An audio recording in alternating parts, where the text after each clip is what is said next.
মাসিনী শুক্লা দ্বাদশী জয় জয় ভক্ত রঘুনাথ বিষয় রাধাকৃষ্ণ লীলাগুণে দিবানাসী নাই জানে তুলনা দিবার নাই যায় চৈতন্যের প্রেমভক্ত তপন মিশ্রের পুত্র বারাণসী ছিল জারবাস জয় রাধে নিজ গৃহে গৌরচন্দ্রে পাইয়া পরমানন্দের চরণ সেবিলা দুই মাস চৈতন্য নাম জপি কতদিনে গৃহে তাহি কহিলেন তুষার সেবন আর প্রকট হইলে পুনঃ নীলাচলে করিলেন প্রভুর চরণে মহাপ্রভু কৃপা করে নিজ শক্তি সঞ্চারে পাঠাইয়া দিলা বৃন্দাবন প্রভুর শিক্ষা হৃদয় বনি আসি বৃন্দাবন ভূমি মিলিলেন রূপ সনাতন দুই গুসাই তারে পাইয়া পরমানন্দ হইয়া রাধাকৃষ্ণে প্রেমরসে বাসে অশ্রুপুলক কম্প নানা ভাবে অঙ্গ সদা রাধা কথায় উল্লাসে সকল বৈষ্ণব সঙ্গে যমুনা পুলিনী রঙ্গে একত্র হইয়া প্রেম সুখে দিবাগবোধ কথা অমৃত সমান গাথা নিরবধি শুনে তার মুখে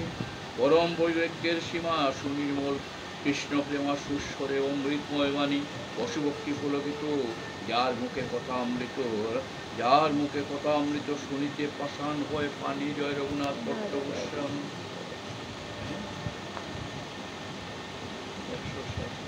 রঘুনাথ ভট্ট